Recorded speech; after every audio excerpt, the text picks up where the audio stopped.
এতেকাফ যারা করবো তো করবো ইনশাআল্লাহ, যারা এতেকাফ করতে পারবো না কোনো কারণে, নিয়ত তো সবাই আছে কিন্তু কোনো কারণে করতে পারি নাই, তাহলে আপাতত এতেকাফের বিকল্প একটা আমল করতে পারি। এই কথাটা হযরতে হাসান বসরি রহমতুল্লাহ আলাইহির কথা। কার কথা? কার কথা?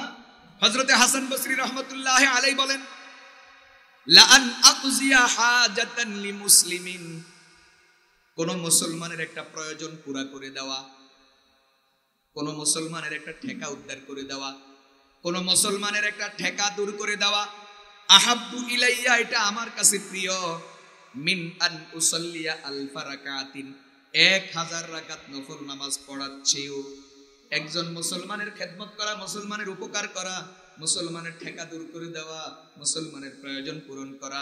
হযরতে হাসান বসরি বলেন 1000 রাকাত নফল নামাজের চেয়েও দামি। আও ইতিকাফ আশ-শাহরিন, 1 মাস ইতিকাফ করার চেয়েও দামি। 1 মাস, আও আতাকিফা শাহরান, 1 মাস ইতিকাফ করার চেয়েও দামি।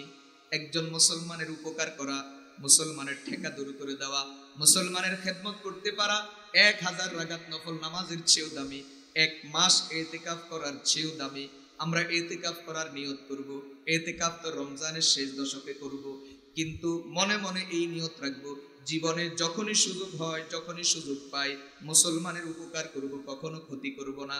তাহলে প্রত্যেকটা উপকারে আল্লাহ চাহে তো আমাকে 1000 রাকাত নফল নামাজের নেকি এবং 1 মাস ইতিকাফের নেকি আমাকে দান করবে। অন্তত উপকার করতে পারি আর না পারি, কোনো মুসলমানের ক্ষতি করব না। কারণ আমি যদি কোনো মুসলমানের ক্ষতি করি, যদি কোনো মুসলমানকে যদি কষ্ট দেই, তাহলে তার সব গুনাহ আমার আমল নামায় আর আমার সব নেকি তার আমল নামায় চলে যাবে। আমি হব মহা ক্ষতিগ্রস্ত আর ওই লোকটা হবে মহা লাভবান। কিয়ামতের ময়দানে যখন আল্লাহর দরবারে আমি আর আপনি উঠব, আমার আপনার আমল নামা যখন খোলা হবে আর ফেরেশতা যখন ওই ফরমটা যখন খুলবে, যেই ফরমের মধ্যে ইসলামের যাবতীয় আমলের বিবরণ, সেদিন যেন এমন না হয় যে এমন বহু আমল পড়ে আছে বিবরণীর মধ্যে, যেখানে আমলের ঘরের সামনে আমার টিক চিহ্ন দেওয়া নাই, মানে আমি আমলটা জীবনে একবারও করি নাই, এমন পোড়া কপাল যেন আমি না হই। বরং আমার আপনার জীবনে প্রত্যেকটা আমল যেন এমন হয় যে আমি কম আর বেশি অন্তত জীবনে 1বার 2বার হলেও যেন প্রত্যেকটা আমল করি। মেরে দোস্ত, ওই আমল নামার বিবরণীর মধ্যে ইতিকাফের আমলটাও থাকবে। এমন যেন না হয় যে আমার গোটা জীবন চলে গেল, গোটা জীবন আমি বাড়ি ঘরে কাটাইয়া দিলাম, ব্যবসা বাণিজ্যে কাটাইয়া দিলাম, চাকরি বাকরিতে কাটাইয়া দিলাম, বিবি বাচ্চার কাছে কাটাইয়া দিলাম, ক্ষেত খামারে কাটাইয়া দিলাম, কিন্তু গোটা জীবনের একটা রমজানও, একটা শেষ দশকও আমি আল্লাহর জন্য ইতিকাফের উদ্দেশ্যে মসজিদে আসি নাই। আমার ইতিকাফের ঘরটা খালি, ইতিকাফের ঘরে কোনো নম্বর দেওয়া নাই, ইতিকাফের ঘরের সামনে টিক চিহ্ন দেওয়া নাই। কিয়ামতের ময়দানে এই অবস্থা যেন আমার আপনার যেন না হয়। প্রত্যেকেই এই প্রতিজ্ঞাবদ্ধ হই যে কিয়ামতের ময়দানে আমার আমল নামায় যেন ইতিকাফের আমলটাও জীবনে যেন 1-2বার হলেও যেন পাওয়া যায়। রাজি আছেন নি সবাই? ইনশাআল্লাহ পারবো তো সবাই? এজন্য নিয়ত করেন এই বছর ইতিকাফ করব, এই বছর না পারি আগামী বছর করব। নিয়ত করেন যে মওতের আগে আগে অন্তত 1-2টা বার হলেও আল্লাহর জন্য দুনিয়ার সবকিছু ছেড়ে আল্লাহর ঘরে পড়ে থাকবে ইনশাআল্লাহ। আল্লাহ তাআলা আমাদের সকলকে কবুল করেন। সূরা ইউসুফের 76 নম্বর আয়াতে কারিমা থেকে ইনশাআল্লাহ তেলাওয়াত হবে এবং আলোচনা হবে। তার পূর্বেই, যেহেতু আমরা আর আলোচনার সুযোগ পাবো না, সময় পাবো না, রমজানের এখন 2য় দশক চলতেছে, সামনে শেষ দশক। শেষ দশকের গুরুত্বপূর্ণ কিছু আমল এবং কিছু বিষয় আমাদের সামনে আছে। এজন্য ধারাবাহিক তাফসিরের পূর্বে এই বিষয়ে কিছু কথা বলা প্রয়োজন মনে করি। আল্লাহ তাআলা আমাদের সকলকে কথাগুলো আমলের নিয়তে বলার এবং শোনার তৌফিক দান করুন। সকলে বলি আমিন। প্রিয় ভাইয়েরা আমার, রমজানের শেষ দশকের গুরুত্ব রমজান মাসের অন্যান্য দিনের তুলনায়, প্রথম 2 দশকের তুলনায় অনেক বেশি। পুরা বছরের সব মাসের মধ্যে আল্লাহ তাআলার কাছে রমজান মাস দামি। আবার রমজান মাসের প্রথম 20 দিনের 20 রাতের তুলনায় শেষের 10 রাত এবং 10 দিন এটা আল্লাহ তাআলার কাছে বেশি দামি। রাসূল করিম সাল্লাল্লাহু আলাইহি ওয়াসাল্লামের পবিত্র সুন্নাহ থেকে জানা যায়, বোঝা যায়, সারা বছর ইমানদার যেই পরিমাণ ইবাদত বন্দেগী করবে, নেকামল করবে, রমজান মাসে ইবাদত বন্দেগী তার চেয়ে বেশি হবে। এটাই রাসূলের জীবনের আমলের নিয়ম এবং ধারাবাহিকতা ছিল। সারা বছর যেই পরিমাণ আমল করতেন, রমজান মাসে আমল তার চেয়ে বেশি করতেন। আবার রমজান মাসের প্রথম 20 দিনে, প্রথম 20 রাতে যেই পরিমাণ আমল করতেন, শেষের 10 দিন, শেষের 10 রাত, শেষ দশকে আল্লাহ রাসূল সাল্লাল্লাহু আলাইহি ওয়াসাল্লাম আমল তার চেয়ে বেশি করতেন। যেমন হাদিস শরীফের মধ্যে আছে, কানান নবী সাল্লাল্লাহু আলাইহি ওয়াসাল্লাম ইদা দাখালাল আশর, নবীজির অভ্যাস ছিল যখন রমজানের শেষ দশক আসতো, সাদ্দা মিজারাহু,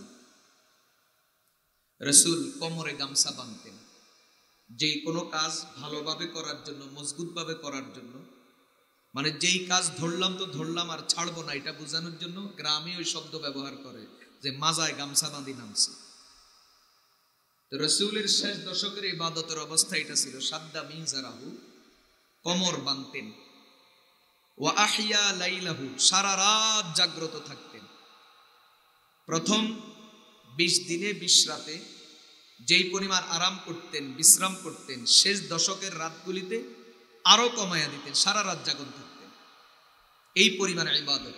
আর ওয়া আইকাযা আহলাহু, নিজের পরিবার পরিজনকেও জাগ্রত রাখতেন, জাগায়া দিতেন, তাদেরকেও ঘুমাইতে দিতেন না।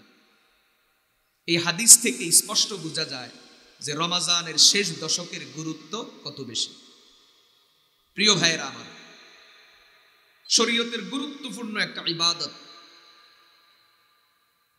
যেটা আল্লাহ তাআলা পূর্বের বিভিন্ন নবীদেরকে এই আমলটা দিয়েছেন, যেই আমলটা কেবলমাত্র রমজানের শেষ দশকে আদায় করতে হয়, যাকে বলে ইতিকাফ। রমজানের শেষ দশকের গুরুত্ব বাড়ার জন্য ইতিকাফের আমল এটাও একটা বড় কারণ। ইতিকাফ কি পরিমাণ দামি এটা বুঝাবার জন্য ইমাম হাফেজ আবু বকর ইবনু আবিদ দুনিয়া রহমতুল্লাহ আলাইহি ওনার কিতাবে তিনি উল্লেখ করেছেন, এটা এমন একটা আমল যে আমলের কারণে আল্লাহ তাআলা পূর্বের নবীদেরকে নবুয়ত দিয়েছেন। এটা ওনার দাবি যে পূর্বের বহু নবী নবুয়ত পেয়েছেন ইতিকাফের আমলের কারণে। তিনি বলেন, সাইয়্যিদনা হযরত মূসা আলাইহিস সালাতু ওয়াস সালাম ইতিকাফা 40 লাইলা হাত্তা উতিয়ান নবুওয়া। মূসা আলাইহিস সালাম তুর পাহাড়ে 40 রাত 40 দিন ইতিকাফ করেছেন। দিনের বেলায় রোজা রেখেছেন, রাতের বেলায় ইবাদত করেছেন। এইভাবে ইতিকাফ করেছেন হযরত মূসা আলাইহিস সালাম তুর পাহাড়ে। বর্তমানে আমরা মসজিদে ইতিকাফ করি, এটা আল্লাহর হুকুম। যেই যুগে আল্লাহ যেইভাবে হুকুম দেয় ওইভাবেই পালন করতে হয়। তখন মূসা আলাইহিস সালামের জন্য ইতিকাফের বিধান ছিল তুর পাহাড়ে। 40 রাত তিনি তুর পাহাড়ে ইতিকাফ করেছেন, তো আল্লাহ তাআলা তাকে খুশি হয়ে নবুয়ত দিয়েছেন। জনাবে মুহাম্মদুর রাসূলুল্লাহ সাল্লাল্লাহু আলাইহি ওয়াসাল্লাম তিনি জাবালে নূরের, নূর পাহাড়ের গুহা, হেরা গুহা, সেখানে তিনি 6 মাস লাগাতার ইতিকাফ করেছেন নবুয়ত প্রাপ্তির পূর্বে। 6 মাস ইতিকাফের কারণে আল্লাহ তাআলা তাকে নবুয়ত দিয়েছেন। এমনকি যেটা আমাদের আলোচনা চলছে হযরতে ইউসুফ আলাইহিস সালামের কথা, তিনি জেলখানায় 7 বছর 7 মাস ছিলেন। ওনার দাবি মতে এটাও ইউসুফ আলাইহিস সালামের পক্ষ থেকে ইতিকাফ ছিল। ইউসুফ আলাইহিস সালাম 7 বছর জেলখানায় ইতিকাফ করেছেন, এর বদৌলতে আল্লাহ তাআলা তাকে নবুয়ত দিয়েছেন। তাহলে এখান থেকে বোঝা গেল ইতিকাফ কত দামি আমল, যার কারণে আল্লাহ তাআলা নবীদেরকে নবুয়ত দেন। তো আমরা উম্মত, আমরা যারা ইতিকাফ করব, আমাদের জন্য ইতিকাফ করা সুন্নতে মুআক্কাদা। আমরা যারা করব নবুয়ত পাবো না, নবী হতে পারবো না। তবে নবুয়তের যে উদ্দেশ্য, আল্লাহর সাথে বান্দার গভীর সম্পর্ক হওয়া, আল্লাহকে পেয়ে যাওয়া, আল্লাহর সন্তুষ্টি অর্জন করা, আল্লাহর কাছে চলে যাওয়া, প্রিয় হয়ে যাওয়া, মোকাররব হয়ে যাওয়া, সেটা ইনশাআল্লাহ আমরা ইতিকাফের আমলের মাধ্যমে লাভ করতে পারি। আল্লাহ তাআলা আমাদের সকলকে কবুল করেন, সকলে বলি আমিন। প্রিয় ভাইয়েরা আমার, ইতিকাফের হাকিকত কি, বাস্তবতা কি? ইতিকাফ কাকে বলে? আল্লামা ইবনে রজব হাম্বলি রাহমাতুল্লাহ আলাইহি তিনি উল্লেখ করেছেন, হাকিকতুহু, ইতিকাফের বাস্তবতা হলো কাতউল আলাইক আনিল খালাইক, সারা দুনিয়ার সব মাখলুক থেকে, সব কিছু থেকে, নিজের বাড়ি ঘর, বিবি বাচ্চা, ব্যবসা বাণিজ্য, আত্মীয় স্বজন, সব কিছু থেকে সব ধরনের সম্পর্ক বিচ্ছিন্ন করে, সব কিছু থেকে কি করতে হবে? সম্পর্ক বিচ্ছিন্ন করতে হবে। সব কিছু থেকে সম্পর্ক বিচ্ছিন্ন, সব কিছু শেষ, সব কিছু শেষ। কিসের জন্য? লিল ইত্তিসালি লিখিদমাতিল খালিক, একমাত্র আল্লাহর ইবাদতের মাধ্যমে আল্লাহর সাথে সম্পর্ক স্থাপন করব, সম্পর্ক মজবুত করব। এটাই হলো ইতিকাফের হাকিকত, ইতিকাফের বাস্তবতা। দেখেন, আমি রমজান মাসে আল্লাহর জন্য খাবার দাবার ছেড়েছি, স্ত্রী সহবাস ছেড়েছি দিনের বেলায়, ঠিক আছে? রোজার কারণে, রমজানের রোজার কারণে আমি খাবার দাবার হালাল ছিল, স্ত্রী সহবাস হালাল ছিল, ছেড়ে দিয়েছি আল্লাহর জন্য। ইতিকাফ আরো আগামী, যে আমি সব কিছু ছেড়ে দিয়েছি, সব বাদ দিয়েছি, দুনিয়ার সম্পর্ক, মানুষের সাথে মিলামেশা, মানুষের সাথে কথাবার্তা বলা, মানুষের সাথে উঠা বসা করা, সব কিছু ছেড়েছি। শুধু স্ত্রী সহবাস দিনের বেলায় নয়, রাতের বেলায়ও ছেড়ে দিয়েছি। সব কিছু ছেড়ে আল্লাহর ঘরে এসে আল্লাহর জন্য পড়ে আছি। এই জন্য তিনি বলেন, হাকিকতুহু কাতউল আলাইক আনিল খালাইক লিল ইত্তিসালি বিখিদমাতিল খালিক। ইতিকাফের হাকিকত হলো, ইতিকাফের বাস্তবতা হলো যে সারা দুনিয়ার সব কিছুর সাথে সমস্ত সম্পর্ককে বিচ্ছিন্ন করে একমাত্র আল্লাহর সন্তুষ্টির জন্য, আল্লাহর ইবাদত করবার জন্য, আল্লাহর সাথে সম্পর্ক জোড়াবার জন্য নিজেকে ফারেক করে নেওয়া। এটাই হলো কি হাকিকত। আল্লাহ তাআলা আমাদেরকে সেই অর্থে ইতিকাফ করবার তৌফিক দান করুন। প্রিয় ভাইয়েরা আমার, প্রখ্যাত তাবিঈ হযরত আতা ইবনে আবি রাবাহ রাহিমাহুল্লাহ তিনি বলেছেন ইতিকাফের উদাহরণ কেমন।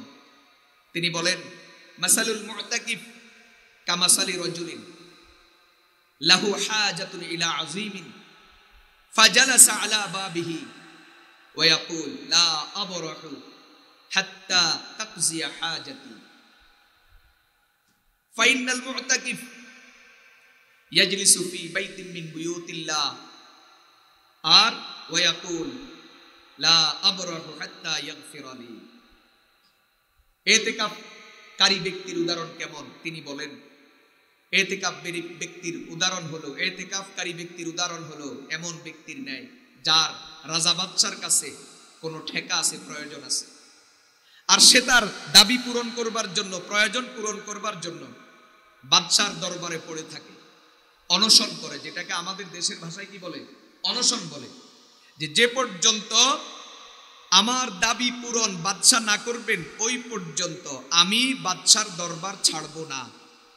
ঠিক তেমনি ভাবে ইতিকাফকারী ব্যক্তিও দুনিয়ার সব কিছু ছেড়ে আল্লাহর ঘরে এসে পড়ে থাকে, আর যেন সে আল্লাহকে বলতে থাকে, আল্লাহ, যে পর্যন্ত তুমি আমার অতীত জীবনের সমস্ত গুনাহ খাতা মাফ না করবা, যেই পর্যন্ত আমাকে তুমি জাহান্নাম থেকে মুক্তির ঘোষণা না দিবা, আমার জন্য জান্নাতের পুরস্কারের ঘোষণা না দিবা, ওই পর্যন্ত আমি তোমার ঘর ছাড়ব না। সোজা কথা। হযরত আতা ইবনে আবি রাবাহ রাহমাতুল্লাহ আলাইহির বক্তব্য মতে ইতিকাফ হলো অনশন। গণতান্ত্রিক দেশে, গণতান্ত্রিক রাষ্ট্রে যেমন জনগণ, বিভিন্ন দল, বিভিন্ন সংগঠন, বিভিন্ন ব্যক্তি গোষ্ঠী সরকারের কাছ থেকে দাবি আদায়ের জন্য অনশন করে, খাবার দাবার ছেড়ে দেয়, যদিও পর্দার আড়ালে গিয়া পরে খায়, বাহ্যিক দেখায় যে খাবার দাবার ছেড়ে দিয়েছে, আমরণ অনশন, হয়তো দাবি পূরণ হবে, না হয় এখানে উপবাস মরে যাব। আমাদের দেশে প্রেস ক্লাবে করে, বিভিন্ন জায়গাতে করে, ঠিক তেমনি ভাবে এতেকাফ করা যেন আল্লাহর দরবারে অনশন করা, আল্লাহর কাছে অনশন করা যে আল্লাহ আমার জীবনের সব গুনাহ মাফ করতে হবে, আমাকে জাহান্নাম থেকে মুক্তি দিতে হবে, আমাকে জান্নাত দান করতে হবে, না হয় আমি আমার জীবন শেষ করে দিব, আমি এখানেই পড়ে থাকবো, আমি তোমার ঘর ছাড়বো না। ঠিক এইভাবে যখন 10টা রাত 10টা দিন আল্লাহর বান্দা যখন এতেকাফ করে কাটায়া দেয়, যেন মাসের শেষ দিকে আল্লাহর পক্ষ থেকে ঘোষণা চলে আসে, যাও তোমার এতেকাফ কবুল হয়ে গেছে, তোমার দাবি পূরণ হয়ে গেছে, তুমি যা চাইছো আল্লাহ তাআলা তোমাকে সব কিছু দিবেনই দিবেন। প্রিয় ভাইয়েরা আমার, এই জন্য বাইহাকি শরীফের বর্ণনার মধ্যে পাওয়া যায় রাসূল করিম সাল্লাল্লাহু আলাইহি ওয়াসাল্লাম ইরশাদ করেছেন, লাইলাতুল কদরে, যেহেতু শেষ দশকের মধ্যে কি আছে, লাইলাতুল কদর আছে, এতেকাফ দামি হওয়ার, লাইলাতুল এতেকাফ দামি হওয়ার এবং এতেকাফের গুরুত্ব বুঝবার জন্য এবং রমজানের শেষ দশকের দাম বেশি হওয়ার এটাও একটা কারণ যে এই রাতে এই শেষ দশকের মধ্যে লাইলাতুল কদর আছে, যেটার দাম হাজারো মাসের চেয়েও বেশি। তো বাইহাকিতে হাদিস পাওয়া যায় রাসূল করিম সাল্লাল্লাহু আলাইহি ওয়াসাল্লাম ইরশাদ করেছেন যে লাইলাতুল কদরে, শেষ দশকের লাইলাতুল কদরে জিবরিল আলাইহিস সালাতু ওয়াস সালাম ফেরেশতাদের জামাত নিয়ে জমিনে অবতরণ করে। ইজা কানা লাইলাতুল কদরি নাযালা জিবরিল আলাইহিস সালাম ফি কাবকাবাতিন মিনাল মালাইকা, ফেরেশতাদের জামাত নিয়ে জমিনে অবতরণ করে আর থাকে কোন পর্যন্ত? ঈদের নামাজ হওয়া পর্যন্ত আসে লাইলাতুল কদরে ফেরেশতা জামাত নিয়ে, জিবরিল থাকে কোন পর্যন্ত? ঈদের জামাত হওয়া পর্যন্ত। কথা বুঝতেছেন? তো ঈদের জামাত শেষ হওয়ার পরে যখন ফেরেশতারা জিবরিল যখন তার ফেরেশতার জামাত নিয়ে যখন আল্লাহর দরবারে চলে যায়, তখন আল্লাহর পক্ষ থেকে ঘোষণা আসে, ইরজিউ ইরজিউ, ও আমার বান্দা বান্দিরা ফিরে যাও, কদ গাফারতু লাকুম, তোমাদের সব গুনাহ মাফ করে দিলাম, ওয়া বুদ্দিলাত সাইয়্যাতিকুম হাসানাত, এবং তোমাদের সব গুনাহগুলোকে নেকি দ্বারা পরিবর্তন করে দেওয়া হলো। আল্লাহর পক্ষ থেকে যেন এই পুরস্কারের ঘোষণা চলেই আসে। কেন? বান্দা রমজানের শেষ দশকে আল্লাহকে পাওয়ার জন্য যেন অনশন করেছে, আর অনশনের দাবি যেন আল্লাহ তাআলা পূরণ করে দিয়েছেন। সাল্লাল্লাহু আলাইহি ওয়াসাল্লাম ইরশাদ করেছেন, যেই লোক ইতিকাফ করবে তার পুরস্কার কি? ইবনে মাজাহ শরীফের বর্ণনা, হযরতে আব্দুল্লাহ ইবনে আব্বাস রাদিয়াল্লাহু তাআলা আনহুমা থেকে বর্ণিত, ক্বালান নবী সাল্লাল্লাহু আলাইহি ওয়াসাল্লাম, আল মু'তাকিফু ইয়াতাকিফুজ যুনুব, ইতিকাফকারী ব্যক্তি ইতিকাফের কারণে সব গুনাহ থেকে বেঁচে যায়। বাহিরে থাকলে কিছু না কিছু গুনাহ হয়ে যায়, বাড়ি ঘরে থাকলে কিছু না কিছু গুনাহ হয়ে যায়, বাহিরের পরিবেশে ইচ্ছায় অনিচ্ছায় কিছু না কিছু গুনাহ হয়ে যায়। কিন্তু আমি যখন দুনিয়ার সব কিছু ছেড়ে দিলাম, বাড়িঘর ছেড়ে দিলাম, বিবি বাচ্চা ছেড়ে দিলাম, কথাবার্তা ছেড়ে দিলাম, দুনিয়ার মানুষের সাথে যত সম্পর্ক, দুনিয়ার বস্তুর সাথে যত সম্পর্ক, দুনিয়ার মালের সাথে যত সম্পর্ক, সব সম্পর্কগুলো ত্যাগ করে আমি যখন ইতিকাফের কারণে মসজিদে চলে আসলাম, তখন আমার অবস্থা যেন এমন, আমার কাছে এখন আর দুনিয়ার কিচ্ছু নাই, শুধু আছে আমার আল্লাহ, আর আসি শুধু আমি। আল্লাহ ছাড়া, আমি ছাড়া দুনিয়াটা আর কি কিচ্ছুই নাই, সব কিছু শেষ। তো গুনাহ করার আর কি থাকে না, সুযোগ থাকে না, পরিবেশ থাকে না, গুনাহ থেকে সে পরিপূর্ণ বেঁচে যায়। একমাত্র গুনাহ থেকে পরিপূর্ণ বাঁচার গুরুত্বপূর্ণ আমল, সবচেয়ে বড় আমল হলো ইতিকাফ। নামাজ পড়ে মানুষ, কিন্তু সালাম ফিরাইয়া বের হওয়ার পরে গুনাহ শুরু হয়ে যায়। রোজা রাখে মানুষ, রোজা রেখে কিন্তু গুনাহ শুরু করে দেয়। হজ করতে যায়, হজের সফরেও মানুষ গুনাহ করে। কিন্তু ইতিকাফ এমন একটা আমল, যেই আমলের কারণে সব ধরনের গুনাহ করার রাস্তা বন্ধ হয়ে যায়, কেবলই মাত্র আল্লাহর সাথে বান্দার সম্পর্ক গড়ে ওঠে। এজন্য রাসূল বলেন, আল মু'তাকিফু ইয়াতাকিফুজ যুনুব, ইতিকাফকারী ব্যক্তি ইতিকাফের মাধ্যমে, ইতিকাফের কারণে, দুনিয়ার সব কিছু ছেড়ে মসজিদে চলে আসার কারণে গুনাহ থেকে বেঁচে যায়, গুনাহ থেকে বিরত থাকে। ওয়া ইউজা লাহু মিনাল হাসানাত, এবং ইতিকাফ করার কারণে তার লাভ কি? 2 নম্বর লাভ শুনে নাও, তার আমল নামায় ওই সব নেকামলের সওয়াব লেখা হয়, কাআমিলিল হাসানাতি কুল্লিহা, ওই মসজিদ এলাকার মধ্যে, ওই মহল্লার মধ্যে, সে যেই মসজিদে এতেকাফে বসেছে ওই মহল্লার মধ্যে যত মুসলমান নরনারী যারা এতেকাফ করে নাই, এদের অন্যান্য যত নেকামলের যত সওয়াব আল্লাহ তাআলা এতেকাফকারী ব্যক্তিকে ওদের সকলের সব নেকামলের সমপরিমাণ সওয়াব দান করেন। বুঝতেছেন কথা? যেমন আপনার এই মসজিদ মহল্লায় 1000 মানুষ আছে। কত আছে? 1000 মানুষ আছে। 1000 মানুষ এতেকাফ করে নাই, একজন মানুষ এতেকাফ করেছে। তো সুন্নতে মুআক্কাদা যে আমলটা ছিল রমজানের, একজনের আমলের কারণে সমাজের সকলের যেন কি হয়ে গেছে, আমলটা আদায় হয়ে গেছে, সবাই যেন বেঁচে গেছে। তো যেহেতু তার একজনের আমলের কারণে যেহেতু পুরা মহল্লাবাসী বেঁচে গেল, সকলের যেন আমল হয়ে গেল, এজন্য আল্লাহ তাআলাও তাকে পুরস্কার দেন। কি পুরস্কার? ওই মহল্লার মধ্যে যত মানুষ এতেকাফ করে নাই, এতেকাফ না করিয়া রমজান মাসে অন্যান্য ইবাদত নেকামল যা কিছু করেছে, আল্লাহ তাআলা সব কিছুর সমপরিমাণ নেক আমলের সওয়াব এতেকাফকারী ব্যক্তির আমল নামার মধ্যে দিয়ে দেন। এজন্য রাসূল বলেন, আল মুতাকিফু ইয়াতাকিফুজ যুনুব ওয়া ইউজযা লাহু মিনাল হাসানাতি কামিলিল হাসানাতি কুল্লিহা। এতেকাফের আমলের দাম এত বেশি। আরেকটা হাদিস শুনে, ক্বালা নবী সাল্লাল্লাহু আলাইহি ওয়াসাল্লাম, মান ইতাকাফা ইয়াওমা, যেই লোক একটা দিন এতেকাফ করলো ইবতিগা ওয়াজহিল্লাহ, আল্লাহর সন্তুষ্টির জন্য, রমজানের শেষ দশকে এতেকাফ করবেন, এক একটা দিনের এতেকাফের দাম কত? রাসূল বলেন, কেউ যদি একটা দিন 10টা দিন যদি এতেকাফ করে, এক একটা দিনের এতেকাফের এত দাম। জাআলাল্লাহু বাইনাহু ওয়া বাইনান নারি সালাসাতা খানাদিক, এক দিনের এতেকাফের কারণে আল্লাহ তাআলা তার মাঝে আর জাহান্নামের মাঝে 3 খন্দকের দূরত্ব করে দিবেন। কামা বাইনাল খাফিকাইন আই বাইনাস সামাই ওয়াল আরজ, এক একটা খন্দকের দূরত্ব হবে আসমান থেকে জমিন পর্যন্ত যতটুকু, আসমান থেকে জমিন পর্যন্ত দূরত্ব যতটুকু, এক একটা খন্দকের দূরত্ব এতটুকু। এইভাবে এক এক দিনের ইতিকাফের কারণে আল্লাহ তাআলা তার মাঝে আর জাহান্নামের মাঝে 3 খন্দকের দূরত্ব তৈরি করে দিবেন। 10 দিন যদি ইতিকাফ হয়, 3 10 30 খন্দকের দূরত্ব। তার মানে জাহান্নাম আমার থেকে এত দূরে সরে যাবে, জাহান্নামে যাওয়ার কল্পনাই আসবে না। আল্লাহ তাআলা জাহান্নাম থেকে বাঁচানোর জন্য একটা আমল, সেই আমলের নাম কি?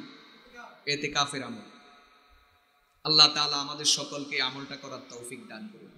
প্রত্যেকে নিয়ত করেন যে আমার আপনার জীবনে যেন একটা বার হলেও যেন এতেকাফের আমল থাকে। আমি কথাটা একটু উদাহরণ দিয়ে বুঝাই। আমাদের দেশে কোম্পানির এসআর যারা এই যে বাজারে বিভিন্ন অর্ডার কাটতে আসে, মালের অর্ডার, দেখবেন এদের যে অর্ডার কাটার যে ফর্মটা, এই ফর্মের ভিতরে দেখবেন 150-200 মালের বিবরণ থাকে। তো সব দোকানদারে কি করে না, সব মাল নেয় না। তারা অর্ডার কেমনে কাটে? দোকানের নাম লেখে, ব্যক্তির নাম লেখে, লেখার পরে যেই মালগুলা নিবে ওই মালগুলার ঘরের সামনে কি দিয়ে দেয়? টিক চিহ্ন দিয়ে দেয়। ঠিক আমার কাছে মনে হয় এমন যে ইসলামে যত নেকামল আছে, একজন ফেরেশতা ইসলামের যাবতীয় নেকামলের একটা ফরম তৈরি করে রাখছেন আল্লাহর পক্ষ থেকে। তো আল্লাহর বান্দা বান্দিরা যখনই নেকামল করে, কোনো একটা নেকামল করে, ফেরেশতা ওই ফরমের মধ্যে টিক দিয়ে রাখে। কিয়ামতের ময়দানে যখন আল্লাহর দরবারে আমি আর আপনি উঠবো, আমার আপনার আমলনামা যখন খোলা হবে, আর ফেরেশতা যখন ওই ফরমটা যখন খুলবে, যেই ফরমের মধ্যে ইসলামের যাবতীয় আমলের বিবরণ, সেদিন যেন এমন না হয় যে এমন বহু আমল পড়ে আছে বিবরণীর মধ্যে, যেখানে আমলের ঘরের সামনে আমার টিক চিহ্ন দেওয়া নাই, মানে আমি আমলটা জীবনে একবারও করি নাই, এমন পোড়া কপাল যেন আমি না হই। বরং আমার আপনার জীবনে প্রত্যেকটা আমল যেন এমন হয় যে আমি কম আর বেশি অন্তত জীবনে 1-2 বার হলেও যেন প্রত্যেকটা আমল করি। মেরে দোস্ত, ওই আমল নামার বিবরণীর মধ্যে এতেকাফের আমলটাও থাকবে। এমন যেন না হয় যে আমার গোটা জীবন চলে গেল, গোটা জীবন আমি বাড়ি ঘরে কাটাইয়া দিলাম, ব্যবসা বাণিজ্যে কাটাইয়া দিলাম, চাকরি বাকরিতে কাটাইয়া দিলাম, বিবি বাচ্চার কাছে কাটাইয়া দিলাম, ক্ষেত খামারে কাটাইয়া দিলাম, কিন্তু গোটা জীবনের একটা রমজানও, একটা একটা শেষ দশকও আমি আল্লাহর জন্য এতেকাফের উদ্দেশ্যে মসজিদে আসি নাই, আমার এতেকাফের ঘরটা খালি, এতেকাফের ঘরে কোনো নম্বর দেওয়া নাই, এতেকাফের ঘরের সামনে টিক চিহ্ন দেওয়া নাই, কিয়ামতের ময়দানে এই অবস্থা যেন আমার আপনার যেন না হয়। প্রত্যেকেই এই প্রতিজ্ঞাবদ্ধ হই যে কিয়ামতের ময়দানে আমার আমল নামায় যেন এতেকাফের আমলটাও জীবনে যেন 1-2 বার হলেও যেন পাওয়া যায়। রাজি আছেন নি সবাই? ইনশাআল্লাহ পারবো তো সবাই? এই জন্য নিয়ত করেন এই বছর ইতিকাফ করব, এই বছর না পারি আগামী বছর করব। নিয়ত করেন যে মওতের আগে আগে অন্তত 1-2 বার হলেও আল্লাহর জন্য দুনিয়ার সবকিছু ছেড়ে আল্লাহর ঘরে পড়ে থাকবে ইনশাআল্লাহ। আল্লাহ তাআলা আমাদের সকলকে কবুল করেন।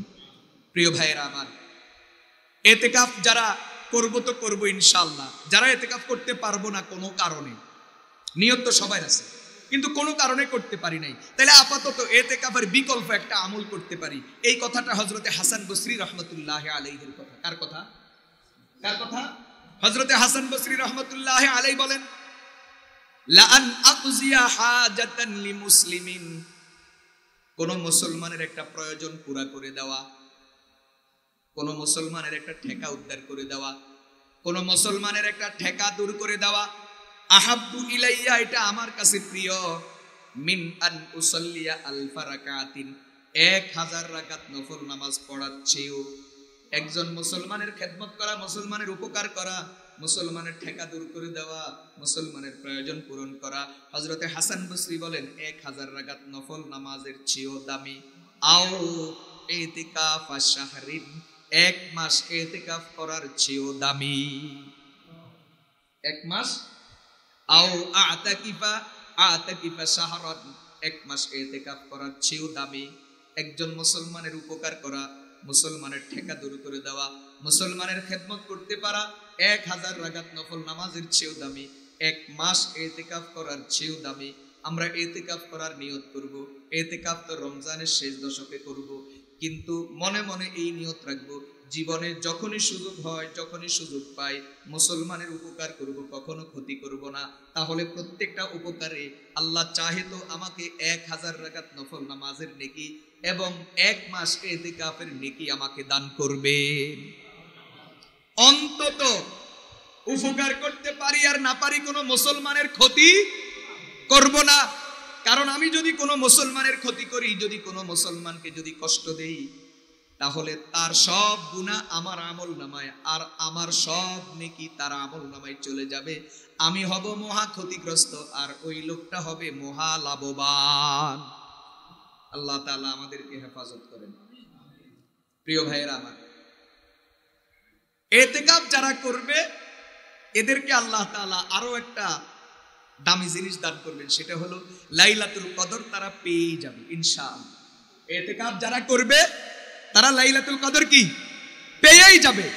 যেই ব্যক্তি ইতিকাফ করবে না সে লাইলাতুল কদর পাইলে পাইতেও পারে অথবা নাও হতে পারে। ওই যে লটারির মতো যদি লাগিয়া যায় 30 লক্ষ টাকা, কিন্তু এই পর্যন্ত কারো লাগবে শুনি নাই, কথা কয় না। যদি লাগিয়া যায় 10 টাকার লটারি, যদি লাগিয়া যায় 10 টাকার টিকিট, 30 লক্ষ টাকা পুরস্কার। সারা জীবন শুনলাম, মাইজদি শুনলাম, লক্ষ্মীপুর শুনলাম, গ্রামে শুনলাম, শহরে শুনলাম, ঢাকা শুনলাম, সারা জীবন শুধু লটারির টিকিট বিক্রি করতে শুনলাম। জীবনে কখনো লটারি জিততে দেখি নাই, 30 লক্ষ টাকা কাউকে পাইতে দেখি নাই। ব্যাপারটা এমন, যেই লোকটা ইতিকাফ করবে না সেই লোকটা লাইলাতুল কদর পাইতেও পারে, নাও পাইতে পারে, কিন্তু যেই লোকটা ইতিকাফ করবে সেই লোকটা ইনশাআল্লাহ লাইলাতুল কদর পেয়েই যাবে, পেয়েই যাবে।